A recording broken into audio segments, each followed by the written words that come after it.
1 Corinthians chapter 12 and verse 1 to 8. Now about spiritual gifts, brothers, I do not want you to be ignorant.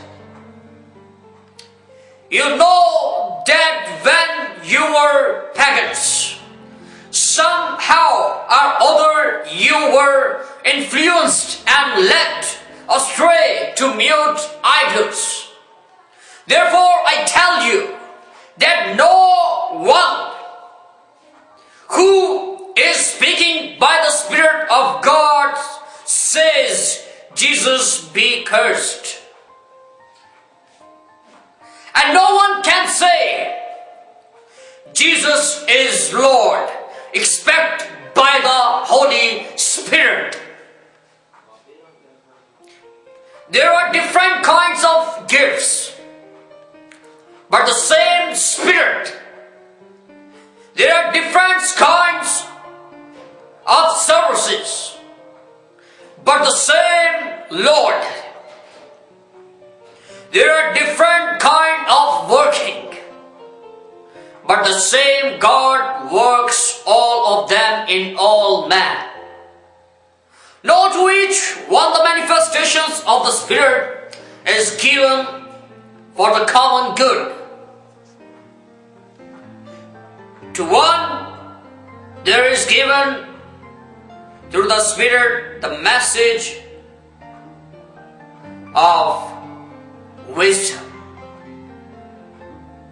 To another the message of knowledge by means of the same Spirit.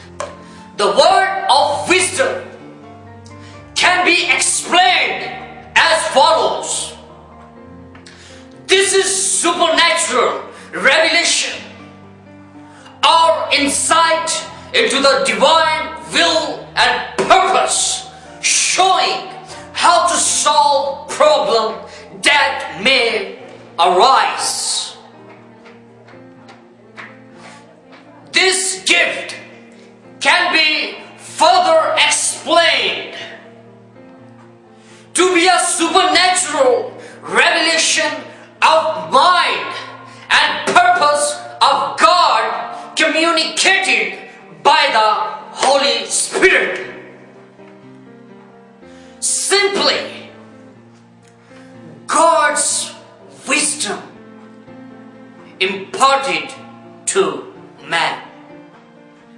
God has made full provisions for the manifestation of His power and life through the people. Every believer has the power of attorney to act in the place of Christ among men. We are believers as a partaker of the divine nature of God. 2 Peter chapter 1 and verse 4. Through these He has given us His very great and precious promises, so that through them you may participate in the divine nature and escape the corruptions in the world cast by devil desire. We have access to God and freedom to exercise the divine power that belongs to the God's family. Everything is existence partakes of the same nature, power, attributes that belongs to the particular species. For example, birds, dogs, fish, etc. In the same way, it is contrary to nature that man can be born of God spiritually and live and act contrary to the nature of God. The Son of God should manifest their supernatural nature. God has provided the baptism in the Spirit and the gifts of the Spirit.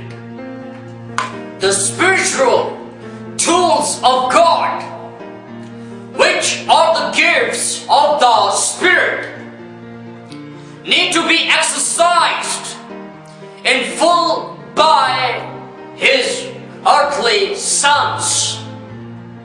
God has repeatedly demonstrated His will through His prophets, through His Son Jesus Christ, and through the early believers. He has repeatedly provided such power to every believer. The gifts of the Son are not new. The gifts of the spirits are permanent anointings and gifts. Whose gifts are they? They are the gifts of the Holy Spirit. And He operates them in the lives of believers. What is the purpose of these gifts? To enable all believers to do the works of Christ and to carry on the works that He began, both to do and to teach. They are given to confirm the gospel and to demonstrate the power of God among men.